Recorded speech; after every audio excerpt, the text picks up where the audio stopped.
우리를 시험에 들게 하지 마시옵고 다만 악에서 구하시옵소서. 나라와 권세와 영광이 아버지께 영원히 있사옵나이다. 아멘. 오늘은 주기도문 마지막으로 나라와 권세와 영광이 아버지께 영원히 있사옵나이다. 아멘. 이 부분 이렇게 생각해 보겠습니다. 엄밀하게 말해서 이 마지막 이 부분은 이렇게 성경에도 가로로 쳐져 있죠. 신약 성경의 그 사본 여러 사본에 나타나지 않는 내용이고요. 그래서 아마도 이후에 초대교회가 이 부분을 좀 첨가해서 주기도문을 낭송하고 또 예배에 사용할 때 이 부분을 첨가해서 사용한 것이라고 여겨지는 거죠. 보통 대부분 그렇게 받아들여지고 이제 있어요. 그래서 주님의 말씀과는 어떤 권위의 차원에서는 분명히 떨어진 것은 분명하지만 이 내용, 그러니까 주기도문의 내용을 예배에서 낭송하고 또 하나님께서 우리의 삶이 어떤 삶인가를 규정해 주는 그 주기도문의 가르침에 어떤 면에서는 꽃의 꽃받침과 같은 그런 역할로 사용되어진 거죠. 그래서 사람들은 이 부분을 주기도문에서 아예 빼야 된다. 아니다. 그래도 넣어야 되지 않겠는가. 이런 논쟁들이 있지만은 오늘 우리들이 이 내용이 아무렇게나 쓰여진 것은 아니거든요.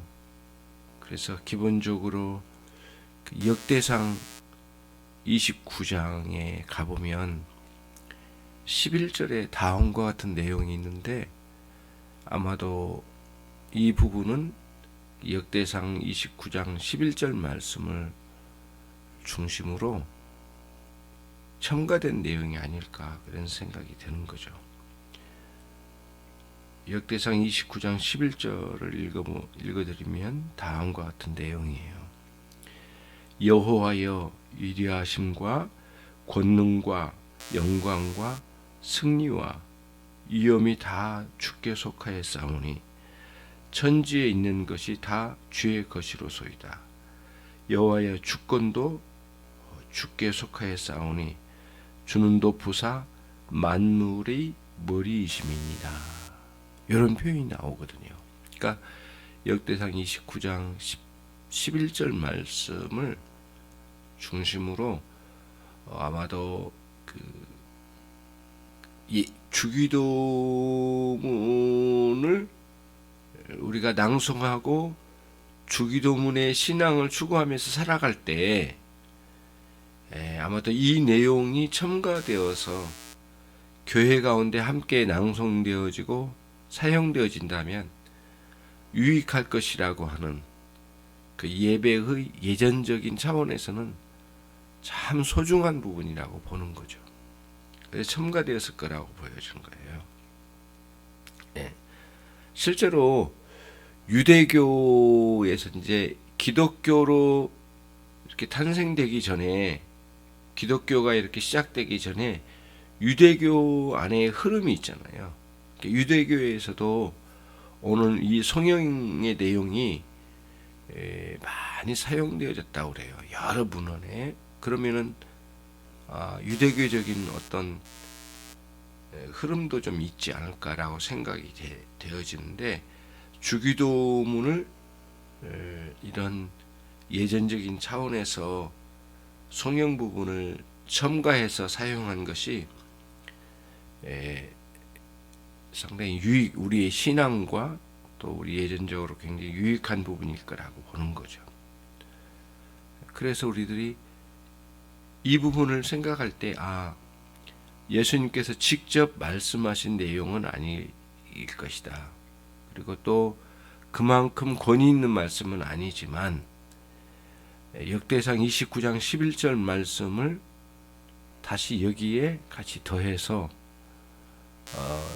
주기도문을 우리의 신앙의 어떤 중요한 어떤 기준 또는 제시된 방향, 주님의 가르침을 제대로 품어내는 중요한 성령의 내용이다 라고 받아들이는 거죠. 그러면서 이 신앙생활에 유익하게 활용된다면 본래 주님께서 가르쳐 주신 내용 자체가 더욱더 빛나리라고 생각이 되는 거죠. 그러니까 하나님께 드려지는 이 주기도문의 정신과 그 내용이 이 성령이라는 내용으로 잘 떠받들여서 더 올바른 방향으로 또 아름답게 이렇게 품어진 내용이라고 우리들이 보면서 유익하게 활용되어져야 되겠다 라고 하는 게 일반적인 생각들이에요. 저도 이제 이 부분은 옳다고 보는 거죠. 그러면 이제 그 다음이 뭐냐면은 우리가 생각해야 될 것은 이 성령의 부분, 오늘 우리가 나누고 있는 이 성령의 부분의 핵심은 뭐냐? 하나님의 나라의 권세와 그리고 하나님의 나라는 영원히 소멸되지 않고 영원할 것이 영원하다. 그리고 그 권세 그리고 그 하나님의 나라의 영광이 우리의 기도를 들으신 하나님께 하나님 당신 자신께 있다. 하나님의 나라와 그 하나님의 나라의 영광과 그 권세가 그 하나님께 있다고 하는 일종의 어떤 찬송과 같은 거죠. 찬송. 예배에서도 우리가 말씀을 전후로 해서 찬양을 올려드리듯이 주기도문에도 나름 내용을 품는 이 찬송이 올려지는 거죠. 주기도문을 통해서 하나님을 향한 큰 찬양을 올려드린다는 차원에서 우리들이 이 성령의 부분을 볼 수가 있어요. 그런 관점에서 우리가 봐야 되는 거죠. 주기도문 앞부분에 세 가지로 하나님의 이름, 그렇죠? 그리고 하나님의 나라, 그리고 하나님의 뜻을 위하여 우리가 하나님과 직접적 관련이 있는 내용으로 기도하지 않았습니까?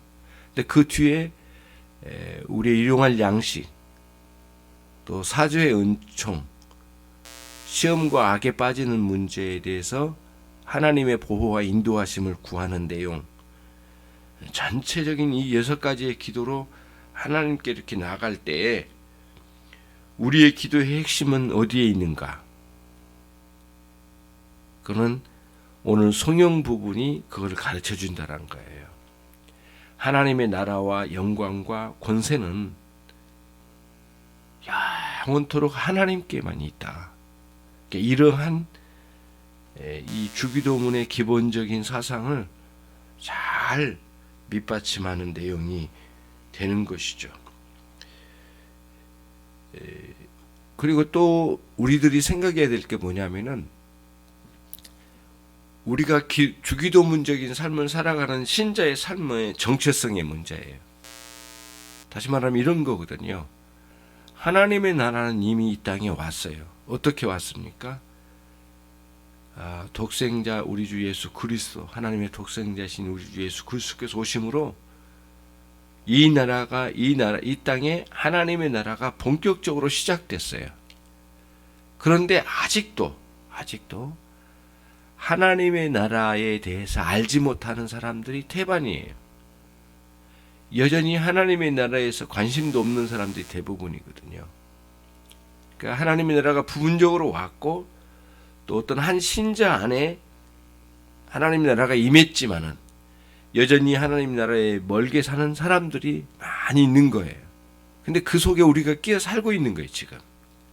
그래서 우리의 정체성은 뭐냐? 이미 하나님의 나라를 맛보고 살고 그 하나님 나라를 위해서 살아가고 있긴 하지만은 여전히 그러지 못하고 있는 수많은 사람들 사이에서 그 하나님의 위대하신 그 하나님의 나라를 위하여 분투하며 살아가고 또 이 하나님의 나라에 대해서 끊임없이 도전해오는 악한 세력에 대해서 영적인 싸움이 계속 이루어지고 있다는 거예요.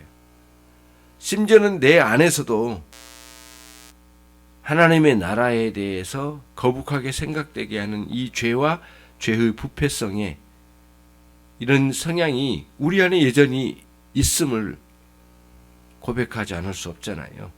그래서 안팎으로 죄와 대항해서 끊임없이 싸워가는 영적인 싸움을 사는데, 그래서 우리에게 필요한 것은 전신갑주, 영적인 무기들이 우리에게 필요하다라고 바울 사도가 그런 관점을 내놓고 구하라고 그러잖아요.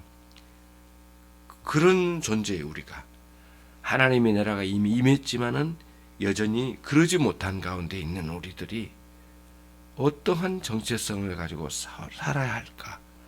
그 나라의 백성답게 그 나라를 위하여, 그 나라의 영광을 위하여, 그 나라의 권세를 위하여 살아가는 것이 우리에게 마땅하다고 하는 분명한 이 땅의 신자로서 살아가는 정체성을 드러내주는 거예요. 오늘 이 성경의 부분이. 그럼 이제 몇 가지로 나누어서 생각했잖아요. 그 하나님의 나라, 그 나라는 하나님 아버지께 영원히 있다고 하는 것. 다시 말하면 하나님께서 통치해 주시는 나라. 원래 창조하실 때 목적을 가지고 또 질서를 여기에 두셔서 통치하신 하나님의 나라이잖아요. 이 나라는 이미 성도들에게 개인적으로 이루어졌고 또 교회적으로도 이루어지긴 했지만은 아직도 여전히 그러지 못한 이 문제를 가지고 하나님의 이 세상에 대해서 그 하나님의 통치와 그 다스림과 놓으신 그 질서대로 회복이 돼야 되잖아요. 어제 드린 말씀처럼 질서가 완전히 뒤집혔다고 그랬잖아요. 원래 창조 시기에 두셨던 질서는 위로는 하나님을 향하여 경배하고 그분을 섬기는 것이 마땅한 질서이잖아요. 아래로는 만물을 다스리고 통치해서 하나님의 이름을 드러내는 게 우리의 질서잖아요. 위와 아래를 제대로 분간해서 살아가야 되는 게 우리의 창조 질서인데, 이 죄가 이 땅에 들어오고 인간이 하나님을 떠나고 난 뒤에 어두워진 가운데 질서가 뒤바뀐 거예요. 하나님을 만물보다 못하게 여기고, 그리고 이 만물에 다스려야 될 만물을 오히려 경배하는 뒤집히는 현상이 있게 되었다. 그게 로마서 3장에 있는 타락한 인간의 현상이라고 그러잖아요. 그러니까 창조 질서가 뒤집혀진 거예요. 그 질서를 회복시켜야 되거든요. 대부분의 사람들은 지금 위로 하나님을 섬기는 게 아니라 아예 하나님을 부정하고 또 하나님이 계신 것을 싫어하고 대적하고 그리고 만물보다도 아주 천하게 여겨버리는 아주 이미 창조시기에 주셨던 질서가 완전히 무너진 상태의 삶을 살아가고 있잖아요. 이런 것들이 얼마나 큰 문제냐고요. 이런 걸 인식하며 매일 우리의 삶에 하나님의 나라가 제대로 세워진 가운데 살아가길 원하는 마음으로 살아가야 되겠죠. 그 나라가 하나님께 영원히 속하여 있음을 이런 삶으로 고백해 나가야 되겠죠. 두 번째는 그분의 권세예요. 그 권세. 하나님 아버지께 있는 권세거든요. 능력과 힘이라는 의미가 있잖아요. 아주 강력한 힘이 폭발적으로 일어나고 있음을 말하는 단어래요. 이 권세라는 용어가. 그 나라는 하나님께서 이루어간 나라이고 구체적으로는 하나님의 능력과 그 사랑으로 발휘되어지는 나라거든요. 그 권세가 하나님의 능력과 사랑으로 이렇게 나타내지는 나라의 권세예요. 그 나라의 권세, 하나님의 권세가. 우리는 우리의 각자의 욕망을 따라서 살던 이런 삶을 버리고 하나님께서 원하신 뜻대로 세워져 간 나라가 되도록 살아가야 되지 않겠어요? 그 하나님의 권세를 인정하는 그 권세, 하나님의 능력과 사랑으로 이렇게 통치해 나가는 걸 인정하고 받아들이는 삶으로 살아가야 마땅한 것이죠. 이게 주기도문이 우리에게 가르쳐주는 중요한 내용이 되는 거죠. 이런 식으로 하나님의 주권은 창조의 능력으로 세계를 통치하시고 그렇게 이끌어 가시는데, 그래 하나님의 계획이 차근차근 잘 이루어져 나가는 것을 우리에게 이제 우리의 마음에 새겨 주시고, 또 그걸 기뻐하고, 그러므로 인해서 우리가 기뻐하고 또 감격하고, 그러면서 부끄러운 죄에서 돌이켜가고, 또 하나님의 살아계신 하나님께서 이렇게 이루어 가심에 대해서 즐거워하며 살아가는 이런 삶이 되어야 되겠죠. 그래서 하나님을 결별하고 살던 수많은 사람들에게는 우리의 삶을 통해서 부끄러움인 줄 알게 하고, 또 하나님을 떠난 이 사람들이 우리가 주기도문적인 이런 삶을 살 때 크게 도전을 받고, 인생의 바른 길은 저것이다고 하는 것을 비춰주는 빛과 같은 삶이 되어야 되지 않겠어요? 그 하나님의 권세를 인정하는 신자들의 삶의 모습이죠. 마지막으로는 그 영광이에요. 아버지께 영광이 있다는 거거든요. 찬양과 하나님의 뛰어나신 이 위엄, 그 경배가 하나님께 속해 있다. 오직 하나님께 드려야 된다.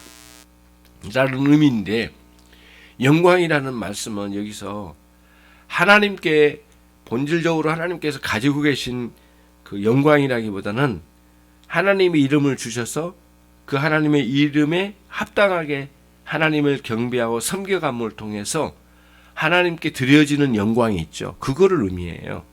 그 영광을 말하는 거거든요. 본질적으로 하나님의 영광은 소실되거나 약화되거나 어떤 그런 면에서 변화가 없어요. 영원히 하나님의 영광은 영광됨이 영원하시거든요. 하지만 우리에게 맡겨진 하나님을 영광을 올려드리는 이것은 정말로 중요한데, 예를 들면 이런 거죠. 태양이 자기 스스로 빛을 비춰 나가잖아요. 하나님의 창조의 역사를 통해서. 그런데 달은 스스로 빛을 비추는 게 아니라 태양의 빛을 반사시키는 빛이잖아요. 우리도 하나님의 영광을, 하나님의 영광으로부터 우리에게 반사되어서 세상에 비춰진 거거든요. 근데 우리가 아무렇게나 살면 하나님의 영광을 반사시켜 이 세상에 비출 수가 없겠죠.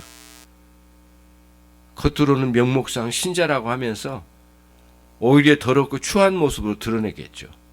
그러한 일들이 굉장히 많이 일어나고 있잖아요. 오늘날 기독교인이 이 정치 세력과 결탁되어 있는 이런 것도 그렇고, 그런 권력뿐만 아니라 이런 재물이나 또 이 세상에 기대어서 살아가는 그리스도인들의 이 모습이 하나님의 영광은커녕 오히려 더 하나님의 이름을 추락시키는 일이 있잖아요. 그래서는 안 된다는 거예요. 그래서 그 영광, 하나님께 속한 그 영광이 영광답게 우리의 삶을 통해서 드러내어지고 또 높여지기 위하여 살아가야 되는 거죠. 이러한 정신으로 주기도문적인 삶을 살아야 된다는 거예요. 그래서 주기도문 결국 우리가 어떻게 사느냐에 따라서 때로는 추하게 비춰지기도 하고, 또 주기도문적인 삶을 어떻게 사느냐에 따라서 굉장히 놀랍게 하나님의 영광을 드러내면서 살아갈 수가 있게 되는 것이죠. 만약에 우리가 기독교 신자라고 하면서 주기도문적인 삶과 상관없는 삶을 막 산다면 얼마나 슬픈 일이에요. 추한 삶이 아닐 수가 없는 거죠. 주님께서 가룟 유다를 향해서 오히려 네가 이 땅에 나지 않았더라면 더 좋았을 법하다 라는 표현처럼, 주님을 믿는다고 하면서 오히려 하나님의 이름을 더럽힌다면 기독교인으로 살지 않은 게 더 나으지 않았을까 할 정도로 모욕적인 삶을 산다면 어떻게 되겠는가. 결코 그래서는 안 되겠다는 거죠. 그래서 이 주기도문의 이 성경 부분은 우리의 삶을 또 우리가 이 주기도문 정신을 따라 어떻게 살아야 할지를 방향을 제시하는 아주 뛰어난 예전적인 의미로 첨가되어진 중요한 내용이라고 보여진 거죠. 지금까지 주기도문에 대해서 쭉 말씀을 드렸던 이유는 여러 곳에서 주기도문에 대한 설교가 주어지는데 제가 드리고자 했던 것은 다른 게 아니고 주기도문을 우리의 기도의 실천에 어떻게 사용되어질 수 있는가. 그래서 마르틴 루터가 했던 것처럼 우리 또한 기도 생활 속에서 기도 실천 속에서 주기도문의 한 소절 한 소절을 이 성경 부분까지 한 소절 한 소절을 사용해서 우리의 기도를 더 활력 있고 내용이 있는 방향이 있는 그런 기도를 해나가기 위해서 이 주기도문을 기도 실천에 어떻게 적용할 수 있을까 이런 주제를 가지고 지금까지 설교해 말씀을 드렸던 겁니다. 실제로 그렇게 여러분과 저에게 그 주기도문이 활용되어지고 또 우리의 기도가 더 폭발적으로 일어나기를 간절히 소원합니다. 기도하겠습니다. 주님 감사합니다. 오늘 또 저희들에게 주기도문의 마지막 부분을 함께 나눔을 갖게 되었습니다. 주님, 우리의 기도 실천에 주기도문이 구체적으로 사용되어져서 우리의 삶에 큰 유익이 되게 해 주십시오. 하나님, 우리의 기도 생활에 새로운 빛이 들어오게 해 주십시오. 기도 생활에 승리가 있게 해 주십시오. 그리하여 매일 주님과 함께 동행하는 삶을 하나님 하루도 쉬지 않게 하시고 주님께서 가르쳐 주신 주기도문을 통하여 주기도문의 내용뿐만 아니라 거기에 담겨진 사상과 또 거기에 제시된 우리의 삶까지 큰 변화가 있기를 원합니다. 예수 그리스도의 이름으로 기도 올려옵나이다. 아멘.